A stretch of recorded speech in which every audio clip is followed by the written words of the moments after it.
I've been running nights most of my life. Less traffic, fewer headaches, radio low, highway steady. By 2021, I'd had my CDL for almost 3 decades. Not much surprises me anymore.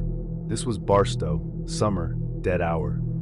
Around 3 a.m., I was headed west on I-40 and decided to pull into one of those half-lit rest areas outside town. The kind with noisy lights, 2 trucks idling, and a restroom building that never quite looks clean no matter how often they hose it down.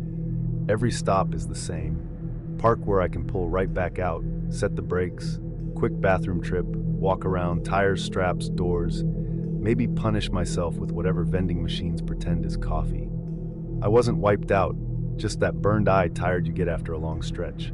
Still sharp, still paying attention. I did my walk around, climbed back into the cab, cracked the window to let in the desert air, and leaned back for a minute before rolling again.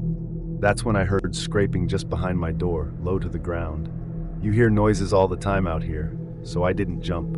Probably a loose bungee or a stray dog nosing around. It stopped, then came back again, a little louder and clearly coming from under the trailer. Annoyance beat curiosity. I baby my equipment. Anything scraping against it at 3 a.m. gets checked. I grab my flashlight, shove my boots on, and climb down. The lot was quiet, just reefers humming and trash wrappers blowing around, so any new noise really stood out. I walked along the side of the truck, sweeping the beam under the trailer. Something moved. At first I thought some big desert coyote had wedged itself under there, but then it unfolded. Awkward, slow, definitely human. A woman crawled out from under my trailer. Her clothes were filthy, hair matted, hands torn up, dust sticking to her face. She was shaking so hard her elbows wobbled as she tried to steady herself. I stepped back automatically, more startled than ever. She lifted her head, eyes wide like she'd been running for miles. Her voice was barely a breath. "Don't let him see me." No explanation, no introduction, just that. Everything in me shifted from irritated to alert. People don't hide under trucks for fun. Something was wrong. I kept my voice calm. "Who are you hurt? Do you need an ambulance?" She didn't answer. Her eyes kept looking past me toward the open part of the lot. She looked like she expected someone to appear any second. Before I could ask again, I heard footsteps coming around the back of the trailer on the passenger side. Calm, like someone taking a late-night stroll. The woman's whole body tensed. Then she looked at me with one last desperate expression I still remember too clearly. "Please." Then she was rigidly silent. Man to the edge of my flashlight beam. Ball cap, nothing out of place, hands visible, no weird twitching, just a late-night traveler on foot, which already didn't make no a.m. unless they're sleeping in their car. And he didn't look like that either. He gave me a polite smile. "Hey driver, looks like it maybe?" Looks like one near the trucks earlier. There it was, too specific, too smooth. I kept my face neutral, didn't see anyone. He nodded, kept his hands where I could see them, but his eyes stayed locked on mine. Didn't look at my truck, didn't check the area once, just stared quiet, calculating. "Where you headed?" he asked. I gave him the least helpful answer possible. "West." He smirked like he knew exactly what I was doing. "Well, I'll let you rest." He gave a small 2-finger wave and walked off into the shadows on the far side of the lot. I watched him go, waiting to hear a car door slam, an engine start, anything to show he belonged to a vehicle. Nothing. No headlights, no taillights. It was like he dissolved into the darkness. Once he was out of sight, I did another slow walk around. For her.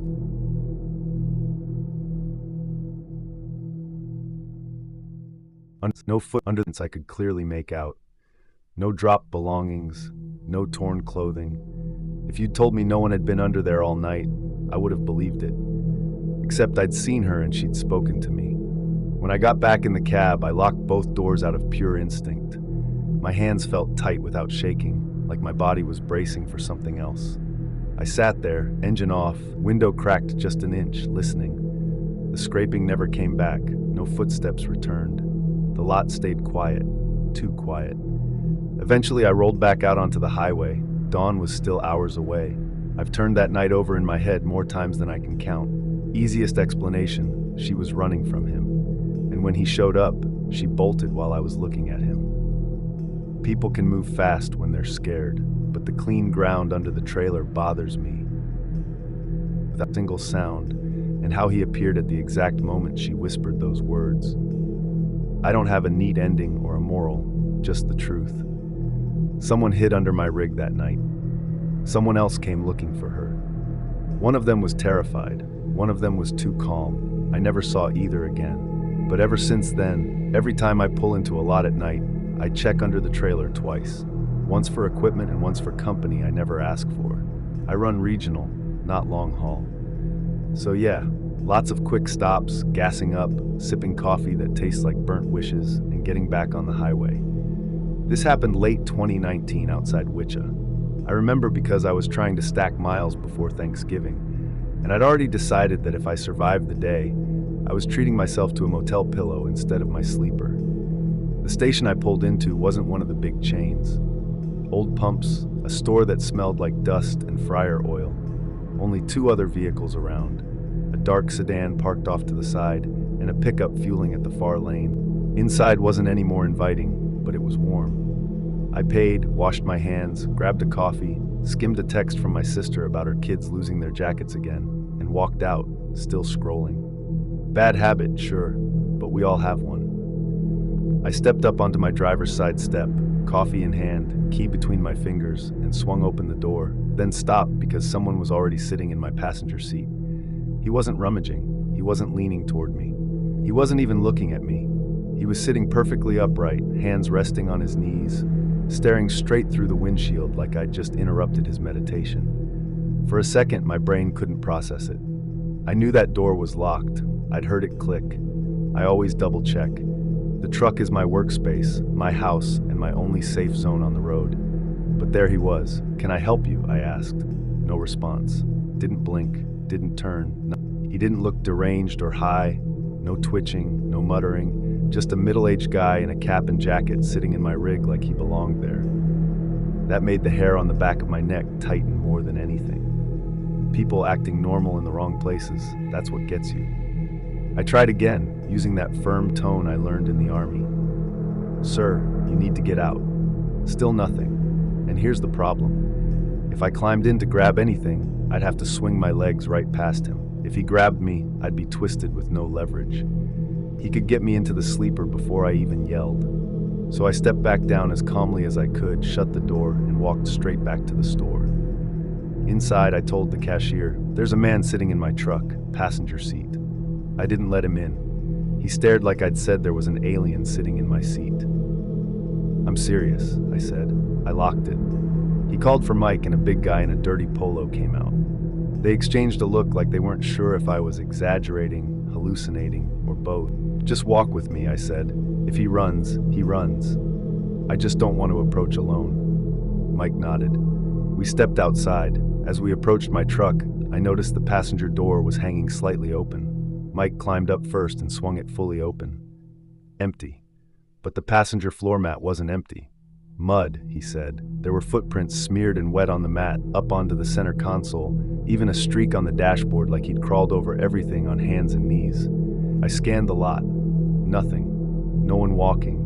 No engine starting. The sedan was still parked off to the side, dark and quiet. The pickup was gone. "Want us to call the cops?" Mike asked. I thought about it. The guy hadn't touched me or taken anything. And without a weapon or confrontation, the cops would file it under weird but not illegal. "Just hang out for a minute," I said. "I need to clear the sleeper." So I climbed up alone, locked the door behind me, and started checking my space like I was clearing a room. No one hiding, no movement, just my breathing in a space that suddenly felt too small. When I got out, the cashier was already backing toward the door. "Probably some tweaker," he said. "Happens." That was supposed to make me feel better. It didn't. Before I pulled out, I sat in the cab with the doors locked, staring at those fading footprints. He hadn't touched my wallet, my gear, my logbook. He didn't go through anything. He just came inside and sat like he was waiting for me. Like he wanted to see what I'd do when I found him. For weeks after, I checked that passenger seat every few minutes on the road, expecting to see a shape sitting there, quiet, still staring ahead. I've dealt with engine fires. I've dealt with idiots in convoys. I've sat through training where they shoot blanks inches from your head, but nothing shook me like turning my own handle and realizing someone had already made themselves at home without saying a single word. Most of my adult life has been spent hauling reefers up and down highways. Grocery loads, meat, frozen stuff. Nothing glamorous, nothing dramatic. The hum of the unit becomes background noise after your first year. By your 10th, it's practically a lullaby. Back in 2018, I was parked behind a warehouse in Memphis, waiting on a 5 a.m. dock appointment. Dead, quiet part of the yard, dim lights, fence rattling every time the wind pushed it. 3 or 4 other trucks scattered around, most drivers asleep.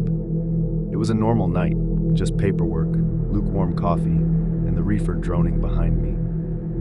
Around 1 a.m., I started hearing something that didn't fit.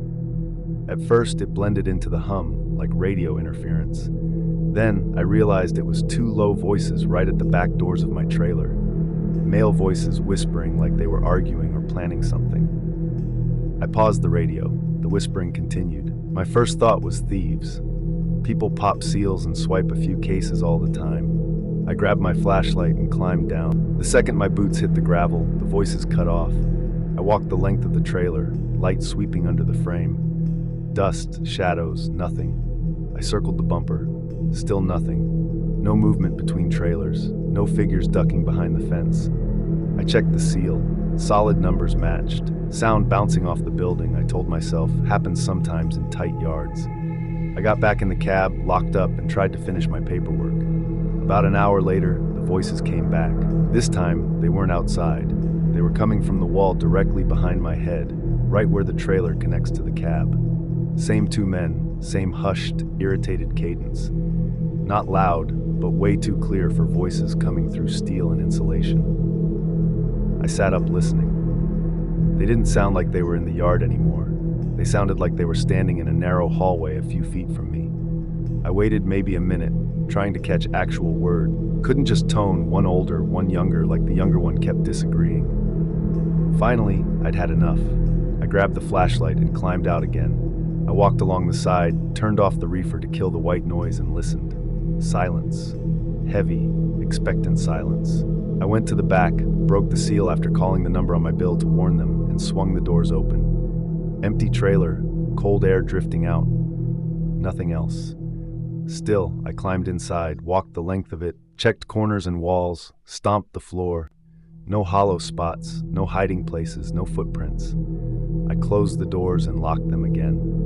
And as I reached for the reefer controls, the whispering started again. This time, it wasn't near the trailer.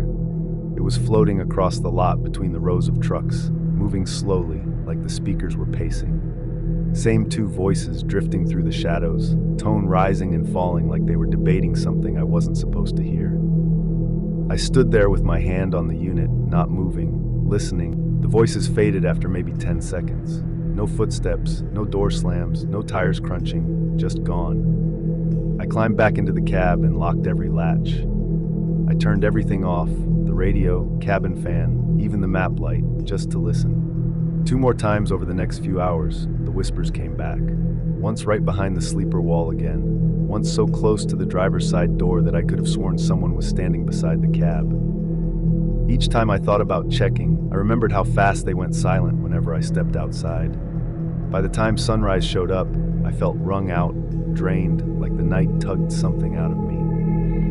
When the warehouse opened, I walked over to check in. The security guard at the gate was in a decent mood, so I mentioned it, half joking, half testing his reaction. Thought I had people messing around my trailer last night, I said. Heard them a few times, never could spot them. His grin dropped a little. What time? Between 1 and 3. He pulled up the yard camera, the one pointed at the back row where my truck was staged. Grainy feed, but good enough to recognize people. He rewound to around the time I first heard the whispering. At first, it was just my truck. Then, figures appeared at the edge of the frame. 2 grown men walking toward the back of my trailer. And the weirdest part, everything in the frame was clear. The fence, the logos on the trailers, the gravel, but their faces were blurred. Not like someone hid their identity, more like the camera couldn't focus on them, no matter how still they stood. We watched them circle the bumper, lean close to the doors. The guard rewound and played it again, frowning harder each time. A few seconds later in the feed, I stepped out of my cab with my flashlight alone. "They weren't there when you came out," he said quietly. "We've had complaints like this before." He didn't qualify the word complaints, and I did. I drove away after unloading, but that morning stayed glued to the back of my mind. Not because I thought the men were ghosts or anything Hollywood like that. It was the way the whispers kept tracking me outside, inside, and drifting across the lot like they were circling. It was the way their voices stopped the second I opened the door. It was the way the camera tried to show them and didn't. Now, whenever I shut down behind a warehouse, I sit for a minute with the radio off just listening because I learned something that night. Sometimes the dark doesn't need footsteps to let you know you're not alone. My rig's been mine long enough that I know it completely. Every strap, buckle, and the rattles it throws when the weather flips. When you're an owner-operator, you don't just drive your trailer, you memorize it. It's your livelihood, your responsibility, and sometimes the only thing out here that actually makes sense. This run was simple. Standard freight out of Denver headed through Wyoming toward Billing. No surprises on the paperwork, no weird instructions, no rushed deadlines, just miles, sky, and wind. I hit a rest area just south of Cheyenne for a quick midday nap. Bright sun, wide open lot, maybe 6 or 7 vehicles scattered around. Not the kind of place where you expect anything strange. I parked facing the exit so I'd have a clean pull out, locked the cab, set a short timer, and leaned the seat back. I must have drifted off harder than I meant to because when the alarm buzzed, I had that foggy moment where you forget what state you're in. Everything outside looked exactly the same. Same RV, same minivan, same quiet stretch of road. I stretched, cracked my neck, and reached for the ignition, then stopped. The wind on that stretch of Wyoming can get ugly fast. Better to check the straps in the trailer before I hit the road again. One of those save yourself a headache later habits. So I climbed down, did a fast walk around. Tires good, lines good, lights good, no one parked too close, nothing out of place. Then I unlocked the trailer and swung the doors open. The pallets were exactly how I'd left them, straps tight, wrapped clean, nothing shifted. But near the back wall, tucked right against the side where you'd almost miss it unless you walked all the way in, was a dark duffel bag. Not mine, not on the manifest. Not something the shipper could have forgotten. I stepped closer, keeping one hand on a strap just to steady myself. The bag had weight, but not the heavy solid feel of tools or equipment, more like clothing. Still, I unzipped it only an inch or two, just enough to peek inside. And instead of drugs or electronics or anything criminal looking, I saw kids' stuff.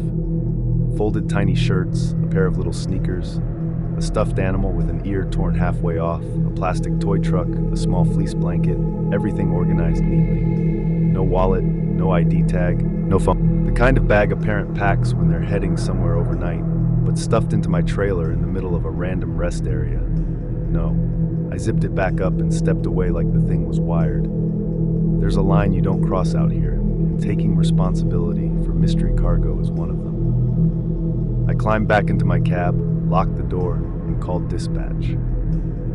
I explained the situation calmly, what I found, where I found it, that I hadn't touched anything more than a quick look. Dispatch went quiet for a second and said, "Don't move the bag, don't keep driving. Highway patrol is on the way." So I sat, doors locked, curtain cracked just enough for the mirrors, waiting. And waiting always feels longer when something's wrong. A few cars came and went. Nobody got near my truck, nothing out of the ordinary. Then someone hit my door hard. It wasn't a friendly knock. The whole door shuddered.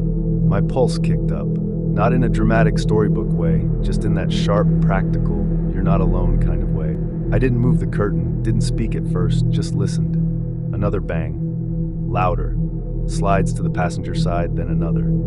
Whoever it was, they weren't trying to talk. They weren't trying to ask for help. They wanted inside. I raised my voice just enough and said, "Law enforcement is already on the way."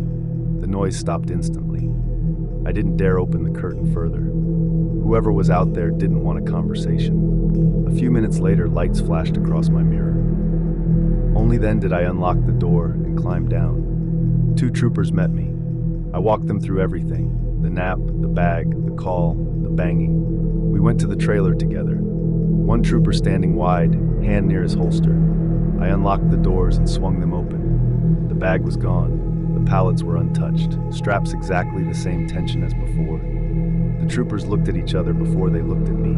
They asked their questions. Did I maybe move it? Did I see anyone near the trailer? Did someone park close then leave? I answered everything honestly.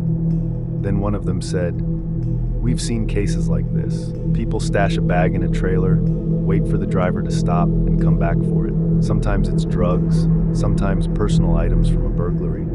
Sometimes it's worse." And then he added the part that actually stuck. They usually follow the truck until they get the chance. Whoever knocked on my cab had been watching long enough to care that I'd found the bag. They filed a report and cleared me to go, but I wasn't the same driver climbing back into that seat. Not after realizing someone had gotten close enough to my trailer, maybe close enough to me to stash something without being seen, then bold enough to hit my door to reclaim it. I pulled back onto the highway with both locks down and my eyes checking the mirrors every few seconds. And even now, years later, I change a couple things about how I work. I lock the cab, even for a 2-minute stretch. I walk the whole rig before and after every stop, and I open the trailer like I'm expecting company, because one time I basically was. People think we just haul freight. But that day, somebody tried to make me their mule, and they cared enough about that bag to come back for it in broad daylight. Whoever they were close enough to touch my door. And that's the part I still think about. I've been running flatbeds so long that a pre-trip feels like brushing my teeth. You don't think you just walk the rig and fix whatever needs fixing. That morning outside Sioux Falls 2020, it was the same routine I'd done thousands of times. Still dark, cold enough to keep you awake and quiet in that way. Truck lots get right before sunrise. I'd slept a few hours behind a small truck stop, then rolled out of the bunk once the sky started showing the faintest smear of gray. My load was steel, chained, and tarped the day before. I grabbed my gloves, hammer, and flashlight and started my lap. Driver's side first, tap the tires, pull on chains, check binders, make sure nothing shifted. Nothing remarkable. I came around the back of the cab, swinging the light across the frame, and that's when I heard it. Breathing, not mine. Tight, fast breaths coming from somewhere close. It was the kind of sound a person makes when they're trying to stay quiet, but can't keep their nerves in check. I stopped. The breathing stopped. I lowered the beam toward the narrow space under the catwalk. The cramped area between the back of the cab and the front of the trailer where grease and dust like to collect. My first thought was a dog, maybe something injured that crawled up there for warmth. I bent down, angled the light, and 2 eyes reflected back at me. Human eyes. There was a man wedged under the catwalk, body twisted into a space that shouldn't reasonably fit anyone. Clothes muddy, face streaked with grime, fingers clamped onto the metal frame. In one shaking hand, he held a knife small, but not small enough to ignore. He stared at me like a cornered animal. "Get back," he breathed. You'd think I'd freak out, but my mind went straight into work mode. The same calm you get when a chain looks wrong or a strap snaps. Not fear, just clarity. I straightened up, stepped back so the truck blocked part of his view, and kept my hammer ready. With my other hand, I slid my phone out of my pocket. "You need to get out of there," I said. "I'm calling this in." He gave a short, ugly laugh, the kind people make when they're out of options. "Don't," he rasped. I didn't stop dialing. The moment he heard the ring, he moved. He didn't crawl out like a normal person. He burst from that gap on all fours, body twisting in a way that made no sense, almost spider-like as he skittered across the greasy catwalk and dropped to the ground. We locked eyes for a split second. His face was smeared but not unkempt. Short hair, a week of scruff, not a drifter, not someone living on the street. He looked like a guy who used to have a normal life before something snapped. I raised the hammer slightly, letting him see I wasn't empty-handed. He didn't charge. He didn't speak. He just spun and bolted. Not toward the open lot, not toward the lighted truck stop building.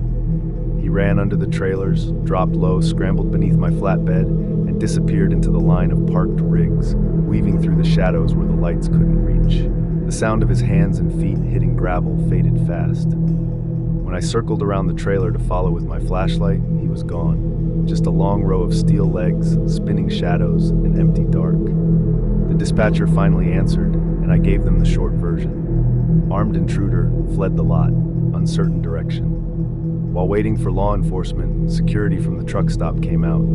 A young kid with a vest and a radio. We did a sweep together, shining lights under every trailer, checking the fence line, the dumpsters, the corners of the lot. Not a footprint we could clearly identify, not a piece of clothing, not a glint of metal from the knife. By the time the police arrived, the guy could have been a mile away or lying under another rig, waiting for his next opportunity. One officer crouched and eyed the gap under my catwalk. "You sure someone fit under there?" he asked. "I saw him," I said. "I talked to him. I watched him crawl out. He didn't ask again." They checked the security cameras, but the angle only covered the pumps and part of the lot. You could see me walking around, shining my light, but the space behind my cab and most of the parked trailers stayed in shadow. After taking my report, the officers told me I handled it right. They also told me variations of this weren't unheard of. People hiding under rigs, sneaking onto trailers, stowing away for whatever reason. Drugs running from someone, trying to get across states unnoticed, or something else entirely. When they finally cleared the scene, I climbed into my cab, closed the door, and sat for a while. Not scared, just absorbing the fact that someone had been 3 feet from where I'd been sleeping. Not outside the truck, in it, hidden right in the machinery of it. Every driver knows the load can kill you if you get sloppy. Chains snap, coils roll, tarps catch wind, but none of that feels personal. None of it watches you from the shadows while you sleep. This did.